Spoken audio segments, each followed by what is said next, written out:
Bueno, comenzamos esta última reflexión de la tarde y vamos a hablar sobre un corazón herido. Y voy a comenzar con esta lectura del profeta Isaías. Capítulo 15, desde el versículo 1. Lamentación por Moab. Oráculo sobre Moab, porque de noche ha sido saqueada. Ar Moab ha perecido, porque de noche ha sido saqueada. Quir Moab ha perecido. Subía la hija de Dibón a los oteros llorando. Sobre el Nebo y sobre Mádaba, Moab ulula. En todas sus cabezas calvicie, toda barba raída. En sus calles se ciñeron saco. En sus plazas y azoteas todos ululan, deshechos en llanto. Gritaban Yesbón y Elalé, hasta Yahaz se oía su voz. Los valientes de Moab clamaban con el alma estremecida. Su corazón por Moab grita. Sus fugitivos no paran hasta Zoar. La cuesta de Luhit la suben llorando, y por el camino de Joronaín dan gritos desgarrados. Las aguas de Nimrín son un sequedal, y se ha secado la hierba, se agotó el césped, no hay verdor. Por eso hicieron ahorros, y sus reservas allende el arroyo de los sauces se las llevan. Los gritos han rodeado las fronteras de Moab, hasta Eglaín llega su ulular, en Beer Elín su ulular. Las aguas de Dimón están ensangrentadas, pero más añadiré contra Dimón, para los escapados de Moab un león, y para los que queden en su suelo. Palabra de Dios. Te alabamos, Señor. Pienso que cuando hablamos del corazón, como lo estamos hablando en estos días, que es la puerta del cielo, que es por donde nosotros nos internamos hacia Dios, por el corazón, también entendemos que el amor de Dios se manifiesta por medio de ese corazón, porque es como el centro de la vida. Y ahí está ese centro de la vida. Cuando nosotros entendemos que el Génesis nos revela que en la tierra fueron creados el hombre y la mujer, entonces sin mucho esfuerzo podemos entender que la tierra es el centro del universo, porque según el Génesis no hay vida en otro lugar, vida humana fuera de la tierra. En el libro del Apocalipsis aparecen unos pasajes donde se habla que los ángeles fueron desterrados y esparcidos por el universo. Entonces, a eso se da que muchas personas que están embebidas en ocultismo y en ufología, por ejemplo, que es esos tratados de extraterrestres, se están comunicando con demonios que están esparcidos por el universo.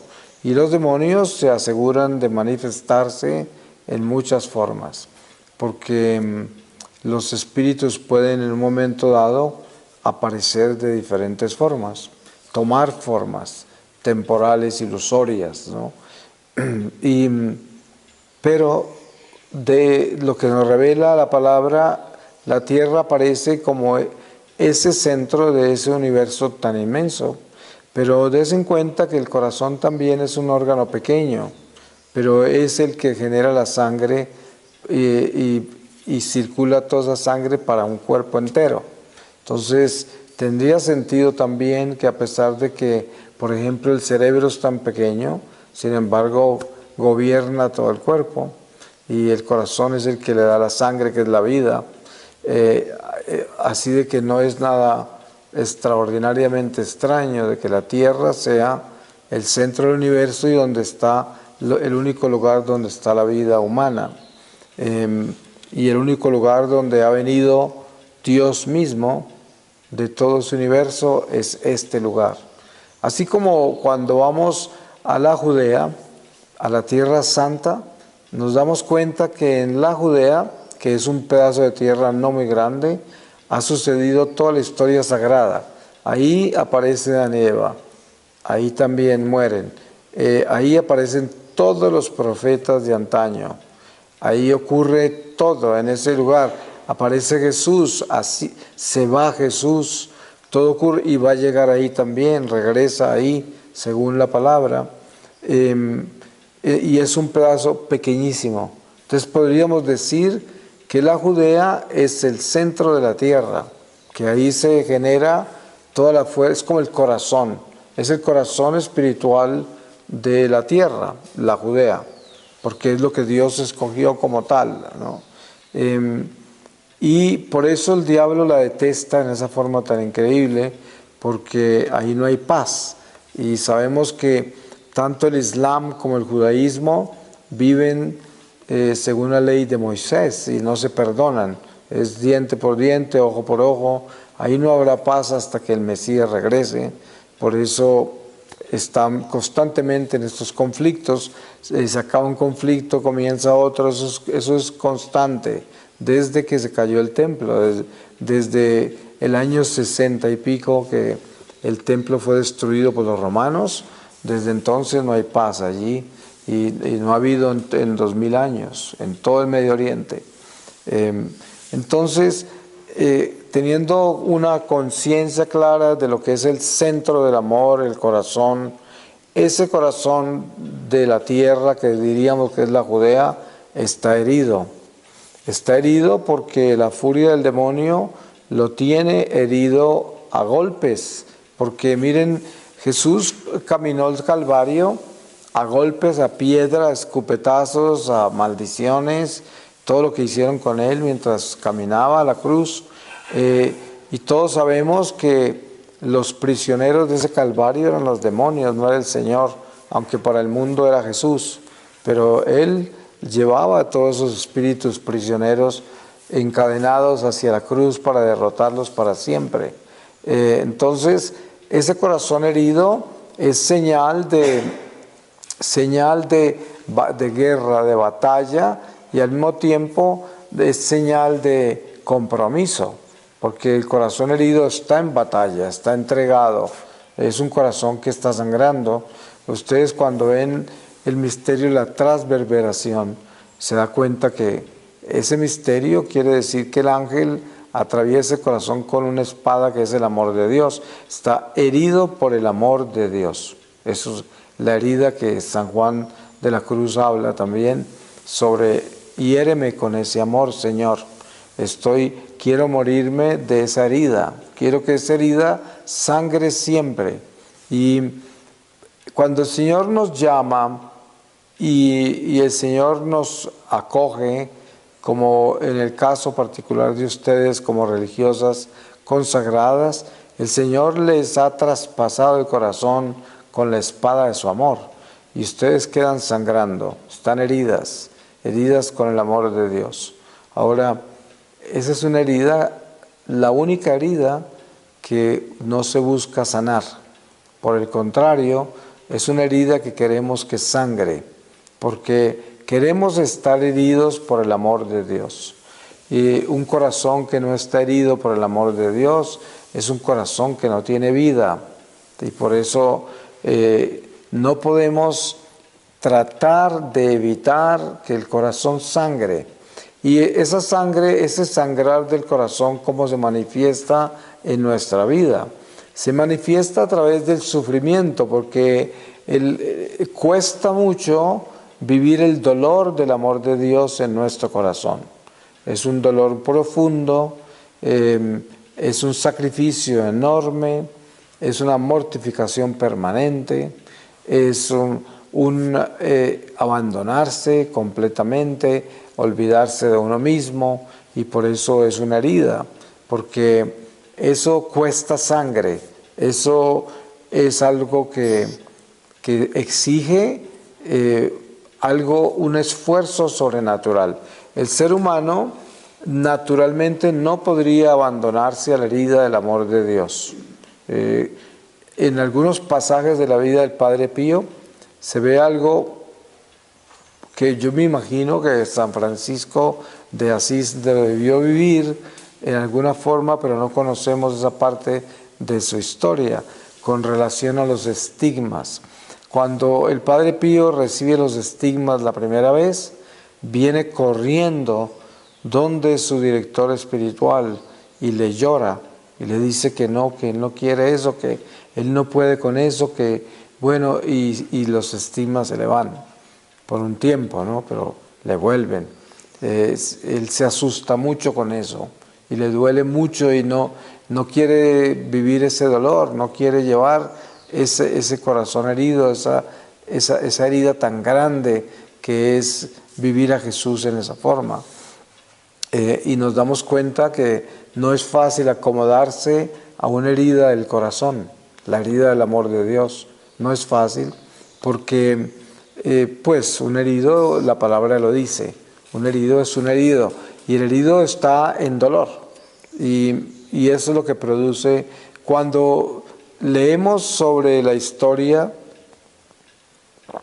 de esos acontecimientos sobrenaturales con los místicos estigmatizados, nos damos cuenta cómo suceden los estigmas, cómo es en un momento, el Señor descarga esa gracia y esa cruz tan grande sobre el instrumento estigmatizado y en un instante recibe los estigmas y recibe ese dolor, porque queda en la cruz. Sí, la mayoría de los estigmatizados viven esa experiencia de los estigmas los viernes, por ejemplo. Algunos solo el Viernes Santo, pero otros como San Francisco de Asís y el Padre Pío y otra mística franciscana que en este momento se me escapa el nombre. ¿Cómo se llama? Ella. Vivieron esos estigmas todo el tiempo. Entonces, es ya una herida muy grande, ¿no? Muy profunda. Y hoy seguramente que habrán estigmatizados que no conocemos. Yo, en una oportunidad en Líbano, en Beirut, un sacerdote maronita de la comunidad de San Charbel me llevó a un convento de monjas maronitas y había una mística que ya murió, que estaba estigmatizada, pero nadie sabía de ella. Ella pertenecía a su orden y era una manifestación para ellos, pero obviamente que era para la humanidad, pero solo ellos sabían y la tenían así, calladita. Yo tuve el privilegio de conocerla. Tenía un altarcito en un rincón de su celda y todas las paredes sudaban aceite y todos los santicos que tenían ahí. En esa comunidad maronita ocurren muchas cosas con aceite de sudor. San Charbel, su tumba, su cuerpo exuda aceite todavía, exuda aceite. Cuando lo exhumaron su cadáver, todas sus vestimentas sacerdotales con las que lo enterraron, estaban impregnadas en aceite. Y así son misterios inexplicables, ¿no? Pero entonces, la vida nuestra con esa herida del amor de Dios es una vida que el Señor nos da porque es un privilegio estar herido por la flecha del amor de Dios. Pero al mismo tiempo, la lucha nuestra es a no rechazar esa herida, porque por naturaleza humana el herido se quiere sanar siempre. El herido no quiere continuar sangrando, uno quiere detener cualquier herida. Usted se corta un dedo, se corta lo que sea, y lo primero que el instinto es curarla ya, usar toda clase de remedios para evitar que sangre más, para que no pase nada más, y se busca sanarse. Entonces, en ese principio y en esa ley natural nuestra, también actuamos así con la herida del amor de Dios. Dios nos hiere con su amor y instintivamente nos queremos sanar de esa herida. Y esto tiene mucho que ver con lo que hablé antes sobre el cansancio espiritual. Es un paralelo, ¿no? Porque nos damos cuenta que nuestra naturaleza material, carnal, pelea contra el amor y sobre todo el amor de Dios, ¿no? Porque el amor humano, pues generalmente es un amor imperfecto que tiene que ver es con el afecto. Está todavía lejos de lo que es el amor de Dios. El amor de Dios viene del Espíritu, por eso el amor de Dios es incondicional. El amor humano es condicional, por eso es un afecto, no llega a la dimensión del amor de Dios, a no ser de que a ese afecto humano se le dé espíritu, como sucede con una madre buena. Ama a sus hijos tanto y hace tanto por ellos sin esperar nada por ellos, que ese amor tiene espíritu y se convierte en el amor de Dios, porque es un amor incondicional. Y es el amor que es el producto de esa herida, de la herida de Dios, que llega hasta purificarnos por el sangrar, porque si dejamos que esa herida sangre constantemente en nuestra vida, nos llenamos de esa sangre, nos empapamos de esa herida y esa herida nos llena de ese amor, que es esa misma sangre que derrama la herida del amor de Dios. Y ese estar empapados en esa sangre es estar empapados en su amor, porque por eso ese amor duele mucho, es un sacrificio, porque es una herida. Caminar con la herida de Dios es como mirar nosotros la historia de todos los mártires. Cuando ustedes, en esos pasajes de los macabeos, donde está esa madre con sus hijos al frente de ese rey malo que los quiere forzar a comer carne de cerdo, y ellos rehúsan y se sacrifican uno por uno, nos damos cuenta de lo que es la herida, el amor de Dios. Ellos están tan heridos que ellos mueren por esa herida, ¿no? Se desangran completamente y lo hacen con convicción. Están seguros que así es. Todos miran a su madre en el momento definitivo donde el rey les hace la última pregunta. Siempre la madre es como quien tiene la última palabra, pero todos están dispuestos a morir por esa herida y se desangran completamente. Y si leemos la historia de San Ignacio de Antioquía, él no quería que nadie abogara por su libertad. Cuando lo llevaban preso de Antioquía para Roma a tirarlo a los leones, estaba condenado a eso. Sin embargo, cuando él llega al Coliseo romano, él se va corriendo hacia los leones. No, los leones no tienen que venir a él. Se fue corriendo hacia los leones. O sea que él se desangró en ese amor, en esa herida, y decía: yo tengo que ser triturado por los dientes de las bestias para convertirme en alimento para las almas, como mi maestro, como Jesús. Y así es como lo hace, porque esa herida es la que lo lleva a eso.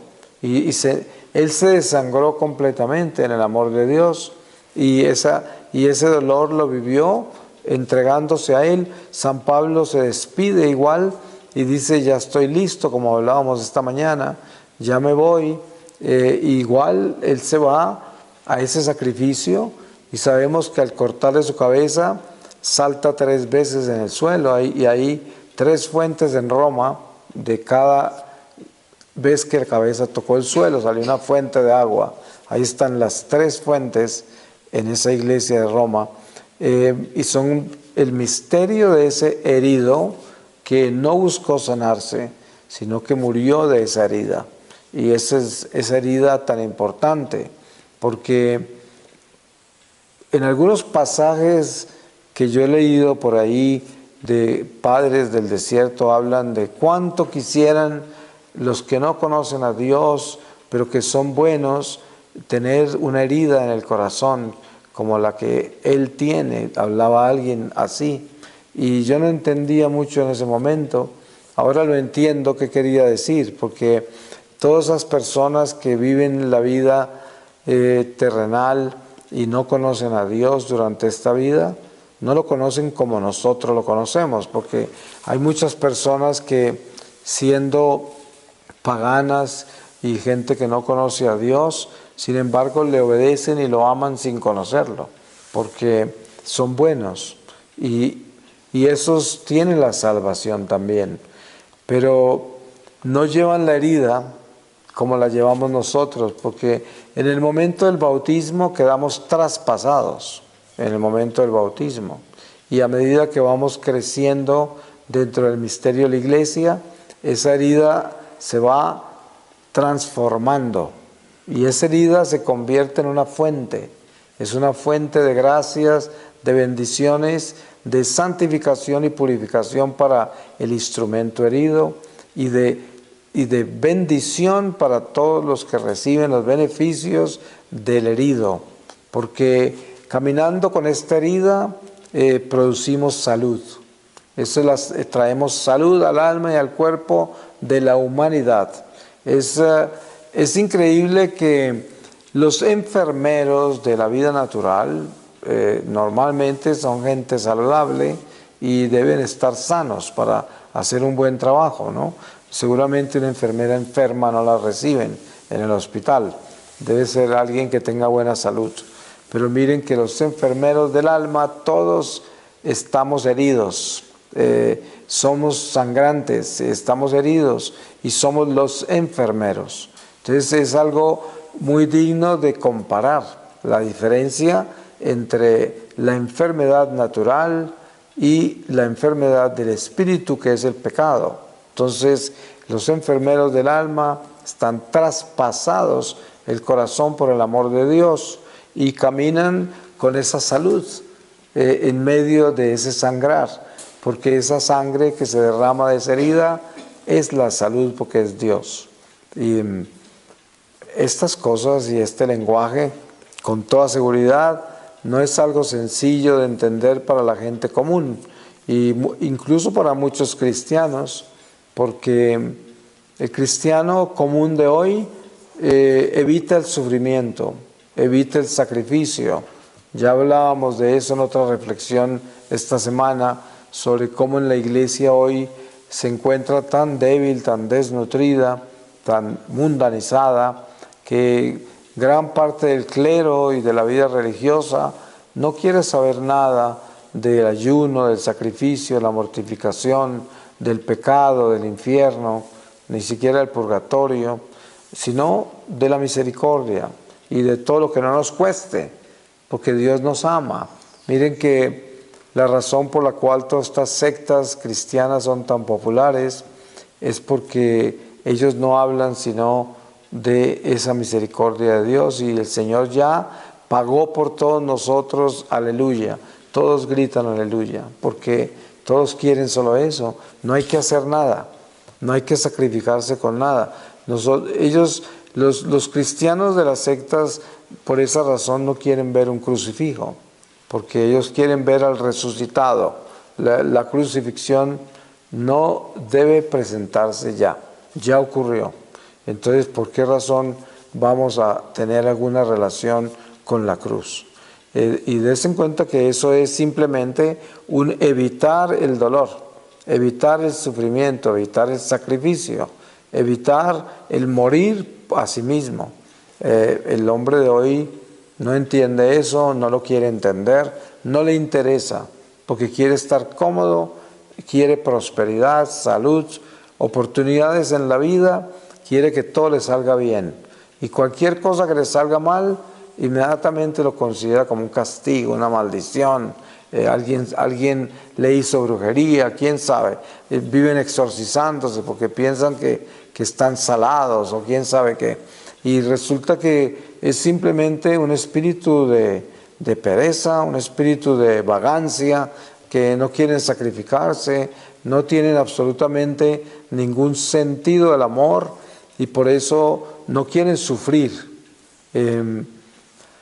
Hoy para nosotros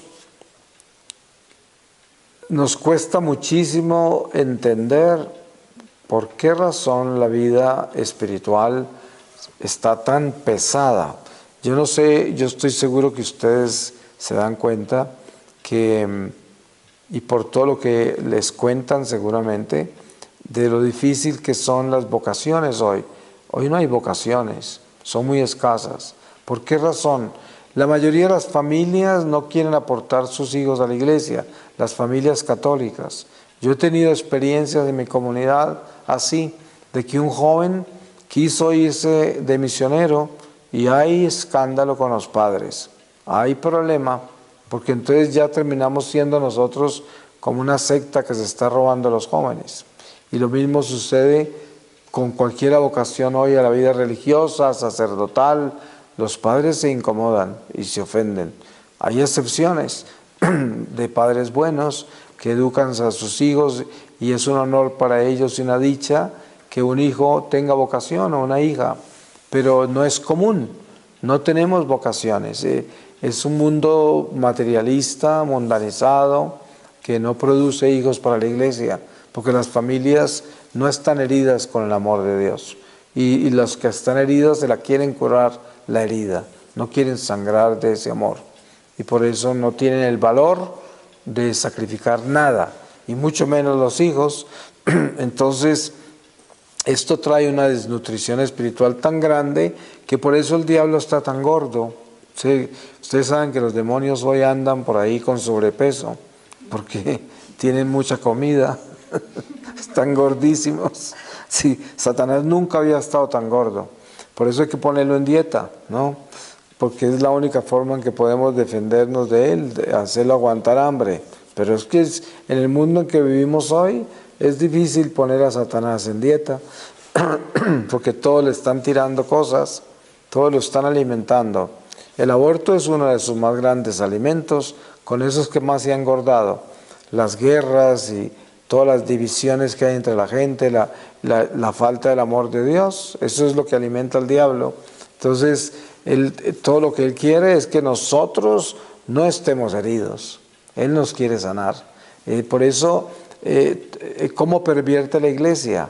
Con todos estos ministerios de sanación y liberación, y esos son los que llenan estadios. Ustedes ven que llega un curita o llega un laico a ofrecer sanar y liberar, y esos son los ministerios que producen millones y al mismo tiempo traen miles de personas. Son masas las que llegan. Pero llega alguien a enseñarles cómo estar heridos con el amor de Dios, cómo santificarse. No traen ni a la abuela, a nadie traen. Eso no lo quieren oír, no quieren saber de eso. Quieren es que le enderecen la pierna torcida, que les arreglen el hígado roto de tanto vicio, que les saquen todos los demonios que se les metieron con tanta práctica absurda, y todo eso es lo que quieren, esa sanación, esa liberación. Por eso esos ministerios son tan poderosos, y muchos sacerdotes que están enamorados del dinero y de la fama utilizan esa debilidad del ser humano y hacen esos ministerios, ¿no? Es muy triste ver eso, porque es muy grande por todas partes, y en esto son expertos las sectas. Por ejemplo, miren ustedes nada menos esa secta brasilera que se llama Pare de Sufrir. La gente cree en esas cosas y ellos explotan a la gente en una forma increíble, y todo es porque quieren quitarles el sufrimiento, supuestamente. Entonces, ¿por qué son tan populares y por qué se vuelven tan ricos esos pastores y esos curitas que tienen esos ministerios? Porque la gente no quiere sufrir, porque no quieren tener absolutamente ningún dolor. ¿Cómo será que yo siempre digo esto? Cuando usted va a una droguería, a una farmacia, la pastilla que no necesita ninguna prescripción médica y de la que más nombres hay y marcas hay, son las pastillas para el dolor. Esas son las que más hay. Usted entra a buscar una pastilla para el dolor y hay 50 marcas diferentes. ¿Por qué es lo que más se vende? Porque es que la gente no quiere dolor, nada de dolor, ningún sufrimiento, nada. Y por eso la gente evita a la gente porque este me hace sufrir, este es muy difícil, aquel es muy incómodo, este no entiende. Y siempre están seleccionando la gente que les dé alguna dificultad. Hay madres que desechan a los propios hijos, pues son muy difíciles y ya no los quieren en la casa. Esposo a la esposa, entre hermanos, gente que trabaja junta en comunidades, buscan la comodidad, entonces todo el mundo los incomoda y cada persona que le haga sufrir un poco ya es un problema, porque yo no quiero sufrir, yo no quiero sufrir. Esto quiere decir, yo no quiero sangrar por ese amor de Dios, yo no quiero ese amor, no lo quiero, yo no quiero esa herida, no la quiero. Y estoy hablando de gente de Dios, obviamente, estoy hablando del bautizado, porque la gente del mundo, pues, ¿de dónde van a sacar la gracia de estar heridos con el amor de Dios si no han recibido el Espíritu Santo? Y sin embargo, muchos de ellos se portan mejor que los que están heridos, que los que fueron bautizados. Pero una vez que nosotros hemos recibido esa gracia del amor de Dios, nos damos cuenta que tenemos esa responsabilidad, ¿no?, tan grande de vivir heridos. Y claro, este lenguaje suena absurdo porque, pues, como no es un lenguaje racional, sino espiritual, también hay mucha pereza de tratar de descubrir qué es lo que estoy diciendo yo. Porque la pereza humana, por culpa de esta búsqueda de comodidad y búsqueda de no sufrir, también evita entender todo lo que hable en ese lenguaje. Es un lenguaje que, como no entiendo, no me interesa y no quiero compenetrarme en él. ¿Para qué? Si eso exige esfuerzo, eso exige pensar mucho, eso exige de pronto quedarme quieto y meditar. Eso exige, pues, atreverme a compenetrarme en cosas que no son racionales, que están por encima de lo que yo entiendo. Y ahí viene ese espíritu del mundo, de la pereza, del no querer sacrificarse o esforzarse o trabajar para alcanzar, sino que todo me debe ser servido, todo lo debo conseguir. Fíjense en que hoy toda la tecnología está diseñada para que el hombre no tenga que hacer el mínimo esfuerzo para alcanzar todo. Entonces, toda la tecnología diseña eso. Ustedes se dan cuenta ahora que todo es edificio inteligente, avenida inteligente, automóvil inteligente, pijama inteligente. Todo es inteligente para que uno no tenga que hacer nada. O sea, usted se sienta en la cama y la pijama lo viste, porque es automática.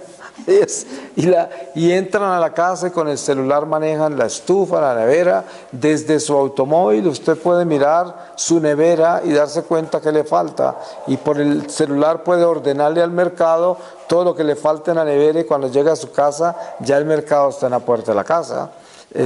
Y así es todo, ¿no? O sea, es buscando cómo no hacer nada y cómo no hacer ningún esfuerzo.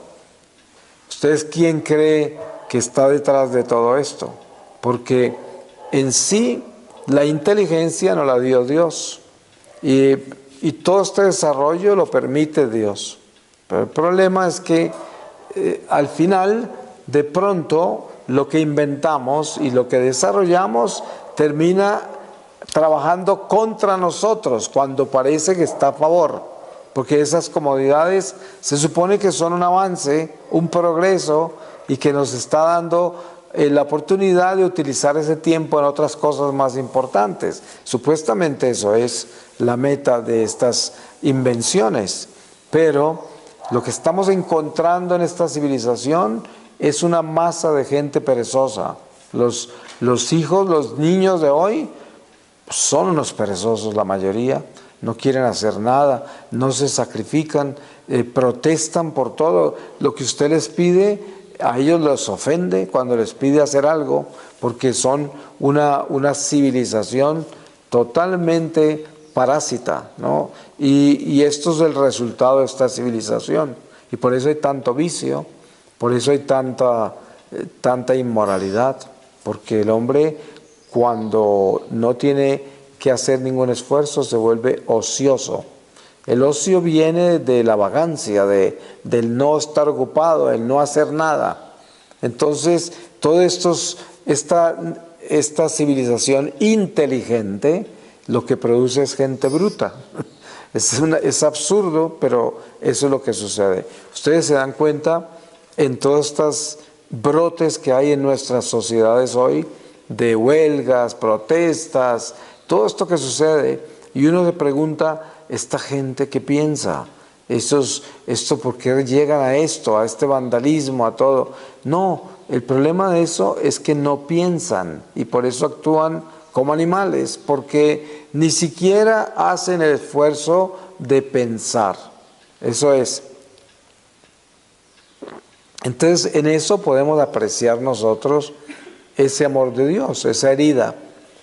El amor de Dios lo mantiene a uno en sacrificio, lo mantiene ocupado, entusiasmado, activo, lo mantiene creativo y lo mantiene con un espíritu de servicio, porque ama y porque le preocupan los demás, porque le preocupa a toda la iglesia entera, la humanidad entera, le preocupa a Dios, la voluntad de Dios, y esa es la herida. Y cuando nosotros permitimos estar así heridos, tenemos todas esas virtudes en flor. Y esa es la vida de un cristiano que puede sangrar hasta la muerte con amor. Puede sangrar con ese amor de Dios y librarse de todas esas tentaciones de los espíritus del mal que quieren sembrar todo lo que yo he descrito. Toda esa desidia, toda esa rebelión contra el sacrificio, contra el esfuerzo, contra amar. Es algo muy oscuro. Cuando la Virgen de Fátima, como hablábamos el primer día creo, habla a Lucía, la pastorcita, sobre la oscuridad de este mundo que iba a llegar, cuando ella muriera iba a comenzar, pues uno trata de entender bien a qué se refiere la Virgen, porque oscuridad siempre es ausencia de luz. Pero obviamente que la Virgen está hablando en un lenguaje espiritual y no está hablando de la luz del sol, ni la luz eléctrica, ni una vela, está hablando de la luz espiritual. ¿Y cómo se oscurece la vida espiritual? Pues se oscurece por el pecado, obviamente, se oscurece por la desobediencia, se oscurece por la pereza, como la pereza de esta civilización. Y obviamente no cuesta ningún trabajo observar la oscuridad tan grande en que estamos, porque es aterrador. Yo he visto en oración varias veces ya en los últimos 10 años así, cómo el Señor muestra que va a llegar un momento en que la gente de Dios, cuando oscurece, no podrá salir a la calle. Poder sí, pero no va a ser capaz, porque ustedes saben que la noche atrae las cosas más horribles y la gente está tan degenerada que ya no se podrá soportar lo que está sucediendo en la calle. A mí ya me tocó vivir cosas parecidas en California, en Los Ángeles, donde yo vivía tantos años. Recién que yo llegué por allá a finales de los años 70, había un barrio cerca donde yo vivía, donde había 2 o 3 bares de homosexuales y solo los abrían de noche, ¿no? En el día estaban cerrados. Pero cuando uno pasaba de noche por esa calle, pues se sentía como algo muy pesado. Pero a medida que pasaron los años, toda esa área se fue convirtiendo en eso. Bares, almacenes, supermercados, todos de homosexuales. Y hoy en día, eso se llama Santa Mónica, todo es homosexual. Los bomberos son homosexuales, los 2 hospitales que hay son todos homosexuales, las enfermeras, los médicos, todos, todo es homosexual, todo eso. Y ahí se siente la oscuridad total. Apenas oscurece, ya no se puede pasar por ahí. Y es un barrio muy grande, no se puede. De las cosas que ni siquiera les puedo describir a ustedes, no necesitan saberlas. Pero esta es la oscuridad de la que hablamos. Ahora, esto es lo que me tocó ver a mí transformarse a frente de mis ojos en el curso de 25 años, por ahí más o menos. Pero ahora, lo más doloroso de esto es que el mundo entero es en todas partes. Eso no es solamente allá. Eso está sucediendo en todas partes. Y no hay quien lo detenga. Entonces, pues obviamente Dios lo puede hacer. Pero el Señor siempre habla de la libertad que nos dio, el libre albedrío. Miren ustedes, hay un pasaje que hace poco se leyó en la liturgia, que seguro pues ustedes se acordarán, que es cuando el pueblo le pide al Señor un rey. Ustedes se acuerdan, el profeta viene a decir al Señor, ellos quieren un rey. Y el profeta va y les dice, ese rey los va a esclavizar, les va a quitar las mejores propiedades. Todo lo que ustedes hacen les tienen que pagar a él un porcentaje. Ese rey, y al final de que el profeta les explica todo eso, dicen queremos un rey. Pues el Señor les da a Saúl. Y miren que hay algo muy curioso, porque eso pasa hoy en día con todas estas ideologías perversas que hay. Ve uno el ejemplo de países que han destruido totalmente con esas ideologías. Sin embargo, los jóvenes piden eso, quieren eso, y así es la humanidad. Eso ocurre desde el principio. Por eso tenemos el ejemplo en las Escrituras, de que ese pueblo judío, con toda esa unción que tenían, las gracias que Dios les había dado, el conocimiento, la sabiduría, un profeta tan grande como el que tenían en ese momento, sin embargo, querían lo que todos los demás hacían. Los paganos todos tenían rey, y ellos decían, ¿por qué nosotros no podemos tener rey si hasta los paganos tienen? O sea, todo absurdo, al revés. Cuando Dios les había enseñado que Él quería que Él fuera el rey, Dios, no ningún ser humano, porque si hubiesen permanecido en la voluntad de Dios, si hubiesen dejado al Señor como rey, pues si hubiesen evitado muchos sufrimientos, hubiese cambiado todo. Ahí hablamos de la herida del amor de Dios. Ellos no querían estar heridos. Ellos querían tener lo mejor y creían que tener un rey producía cosas buenas. A pesar de que el profeta les deletrea con detalles, se lo desmenuza de lo que les va a hacer ese rey. Y no lo atendieron. Y claro, el rey Saúl está ungido por Dios porque Dios lo escoge, pero ya ustedes saben todo lo que sucede. Ese rey termina odiando a David por celos, por envidia, por todo eso, y comienzan todas esas guerras entre los reyes, y eso es algo que la misma gente escogió, no Dios. Dios no escogió eso. Sin embargo, Dios acompañó a su pueblo, y Él mismo escogía sus reyes, el mismo Señor, porque Él mismo fue el que escogió a David también, y Él mismo fue el que escogió a Salomón, porque se lo anunció a David, que era el que iba a construir el templo del Señor. Y así, pero en nuestra vida nosotros podemos observar lo que ha sucedido a través de los siglos por evitar el dolor, el sufrimiento, el amor de Dios, el no estar herido. Pero el llamado nuestro es a sangrar, a estar heridos. Y esa sangre que vierte esa herida es la que nos santifica, es la que nos purifica, y además la sangre que Dios usa para que nosotros podamos lograr la misión para la cual nos llamó, que es la salvación de las almas, el poder rescatar almas con nuestro sacrificio, con esa grande herida. Miren, el Calvario es un buen ejemplo, ese herido que caminó por esa montaña hacia la cruz, ese herido con esa sangre nos estaba salvando y nos salvó con esa sangre de esa herida. Y ese es el ejemplo. Así es que debemos caminar sangrando como Él, para que esta herida nuestra se convierta en salvación de muchas almas. Pues vamos a pedirle al Señor su palabra, para que en esta palabra sellemos esta reflexión. Y les voy a leer del Evangelio según San Juan. Dice, discurso sobre la obra del Hijo. Este es capítulo 5, desde el versículo 19. Jesús, pues, tomando la palabra, les decía: en verdad os digo, el Hijo no puede hacer nada por su cuenta, sino lo que ve hacer al Padre.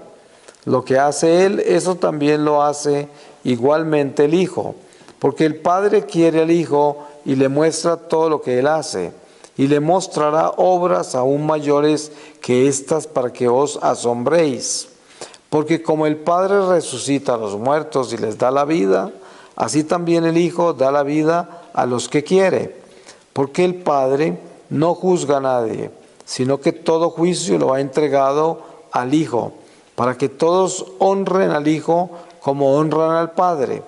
El que no honra al Hijo, no honra al Padre que lo ha enviado. En verdad os digo, el que escucha mi palabra y cree en el que me ha enviado, tiene vida eterna, y no incurre en juicio, sino que ha pasado de la muerte a la vida. En verdad os digo, llega la hora, ya estamos en ella, en que los muertos oirán la voz del Hijo de Dios, y los que la oigan vivirán, porque como el Padre tiene vida en sí mismo, así también le ha dado al Hijo tener vida en sí mismo, y le ha dado poder para juzgar, porque es Hijo del hombre. No os extrañéis de esto. Llega la hora en que todos los que estén en los sepulcros oirán su voz. Palabra de Dios. Te alabamos, Señor. Miren que aquí hay un pasaje muy importante, que es cuando dice Jesús que el que ama a Dios y le obedece no tendrá juicio. Eso es lo que sucede cuando morimos en gracia y en obediencia, santificados.